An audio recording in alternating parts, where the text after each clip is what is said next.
আশা করি সকলেই ভালো আছো। ঢাকা বিশ্ববিদ্যালয়ে অধিভুক্ত প্রযুক্তি ইউনিটের বিস্তারিত ফর্ম পূরণ করে আমি আজকে তোমাদের দেখাবো। তো চলো শুরু করা যাক। তো তোমরা স্ক্রিনের উপর যে ইন্টারফেসটি দেখতে পাচ্তেছো, আশা করি তোমরা এই ইন্টারফেসের সাথে পরিচিত। এই পর্যন্ত তোমরা নিজে নিজে আসতে পারবে। তো এখানে আসার পরে বিস্তারিত ফর্মে আমাদের ক্লিক করার পর আমাদের ক্লিক করতে হবে নতুন ফর্মে। তারপর আমাদের এরকম একটি ইন্টারফেস দেখাবে। এখানে লেখা আছে যে মোবাইল ফোনের SMS অপশনে গিয়ে নিচে টেক্সটটি লিখে তা বাংলালিংক, টেলিটক, রবি অথবা এয়ারটেল নম্বর থেকে 16321 নম্বরে প্রেরণ করুন। তো নিচে যেই মেসেজটা দেওয়া আছে, এখানে তোমাদের হলুদ কালিতে একটি মেসেজ দেওয়া আছে। মেসেজটি তোমাদের মোবাইলের মেসেজ অপশনে গিয়ে এটা পুরোটা লিখে তারপরে 16321 নম্বরে প্রেরণ করতে হবে তোমাদের বাংলালিংক, টেলিটক, রবি বা এয়ারটেল নম্বর দিয়ে। মেসেজটি প্রেরণ করার পর তোমরা যে নাম্বার দিয়ে মেসেজটি পাঠিয়েছো সেই নাম্বারে ফিরতি SMS এ তোমাদের একটি পাসওয়ার্ড বা কোড দিবে। সেই কোডটি তোমাদের 5 মিনিটের মধ্যে এখানে দিতে হবে। তোমরা এখানে দেখতেই পাচ্ছ স্ক্রিনের উপর কাউন্টডাউন চলতেছে। তো তোমরা এখানে নাম্বারটি বা পাসওয়ার্ড বা কোড যাই বলো তা দিয়ে দিবে। পাসওয়ার্ডটি লেখার পর অবশ্যই তোমরা আরেকবার মিলিয়ে দেখবে। তো মিলিয়ে নেওয়ার পর তোমরা দাখিল করুন বাটনে ক্লিক করবে। দাখিল করুন বাটনে ক্লিক করার পর এখানে যে প্রশ্নগুলোর উত্তর চেয়েছে তোমরা তা দিয়ে দাও। ঠিক আছে, তো দিয়ে দেওয়ার পর তোমাদের ক্লিক করতে হবে পরবর্তী ধাপে। তারপর যে ইন্টারফেসটি আসবে সেখানে শিক্ষার্থীর বিভিন্ন তথ্য দিতে হবে। আর এখানে তথ্য পূরণ করার সময় অবশ্যই তোমরা মোবাইল নম্বর, NID নম্বর, তারপর তোমাদের জন্ম নিবন্ধন নম্বর অবশ্যই তোমরা ইংলিশে দিবে। পাসপোর্ট নম্বর থাকলে দেবে, না থাকলে দেওয়ার দরকার নেই।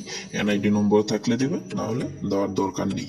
শিক্ষার্থীর বিস্তারিত তথ্য দেওয়ার পর তোমাদের নিয়ে আসবে এই ইন্টারফেসে, যেখানে তোমার পিতা ও মাতার সম্পর্কে বিভিন্ন তথ্য চাওয়া হয়েছে। আগের মতো সেম টু সেম অবশ্যই তোমরা পিতার নম্বর বা মাতার নম্বর, পিতার NID, মাতার NID অবশ্যই তোমরা ইংলিশে লিখবে। তো ইংলিশে লেখার পর আমাদের সাবমিট বাটন বা পরবর্তী ধাপে ক্লিক করতে হবে। ক্লিক করার পর আমাদের নিয়ে যাবে নতুন আরেকটি ইন্টারফেসে।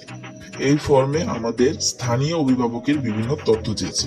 তবে স্থানীয় অভিভাবক অবশ্যই ঢাকা জেলায় বসবাসরত হতে হবে। তবে স্থানীয় অভিভাবক তোমার বাবা মা বা অন্য কেউ, যে কেউ হতে পারো। যদি তোমার আর বাসস্থান ঢাকাই হয়ে থাকে তাহলে তো আর সমস্যা নেই। অবশ্যই তুমি এখানে তোমার বাবারটাই দিয়ে দিতে পারো বা তোমার মারটা বা অন্য কারো দিয়ে দিতে পারো, যে তোমার আত্মীয় স্বজন ঢাকায় আছে তার তথ্য দিয়ে তুমি পরবর্তী ধাপে ক্লিক করার পর এসে যাবে মানে মেন যে জিনিসটা, মানে আমাদের সাবজেক্ট চয়েস। তো এখান থেকে আমরা সাবজেক্ট চয়েস দিতে পারবো। তো মোবাইল দিয়ে দিতে পারবে, সমস্যা নেই। ঠিক আছে, তো অনেক সময় সাবজেক্ট চয়েস দিতে গিয়ে মোবাইলে সমস্যা করে। তো তোমাদের এখানে এক একটি বাটনের কি কাজ আমি ভালোভাবে বলে দেবো, তো তোমরা অবশ্যই বুঝতে পারবে। তো চলো এখানে দেখো যে যতগুলো সাবজেক্ট দেওয়া আছে, মানে তুমি যেগুলোতে এলিজেবল, ঠিক আছে, সবগুলো সাবজেক্টই আশা করি এখানে সব সাবজেক্টই দেওয়া আছে আমার জানা মতে। তো দেওয়ার পরে এখানে তোমাদের যে যে সাবজেক্ট তোমরা সিরিয়ালে সিলেক্ট করবে, সবগুলো সাবজেক্ট তুমি মনে করো যে সাবজেক্ট সিলেক্ট করবে সেই সাবজেক্টের উপর ক্লিক করবে। ক্লিক করার পর এখানে যে দ্বিতীয় অ্যারো বাটনটি দেখতে পাচ্ছ সেই বাটনে তোমাদের ক্লিক করতে হবে। যখনই তোমরা সেই বাটনে ক্লিক করবে, দেখো এখানে সিলেক্টেড লিস্টের প্রথম লিস্টে এখানে চলে এসেছে। তোমরা যেটা ক্লিক করেছো সেটা প্রথমে চলে এসেছে। এভাবে তোমরা বাকিগুলো যা আছে সেম টু সেম এভাবেই তোমরা ক্লিক করবে। ক্লিক করে 2 নম্বর যে অ্যারো বাটনটা আছে সেখানে ক্লিক করবে। তো দেখো আবার আমি এখানে ক্লিক করলাম, দ্বিতীয় নম্বর বাটনে ক্লিক করলাম, সেটা নিচে চলে এলো, দেখতেই পাচ্ছ এখানে।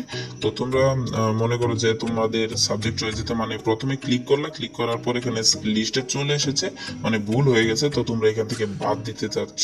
তো তোমাদের কি করতে হবে, তখন এখানে যে সিলেক্টেড লিস্ট আছে সেখানে যেই সাবজেক্টে তোমার সিরিয়াল ব্রেক করেছে ওই সাবজেক্টের উপর তোমাদের ক্লিক করতে হবে।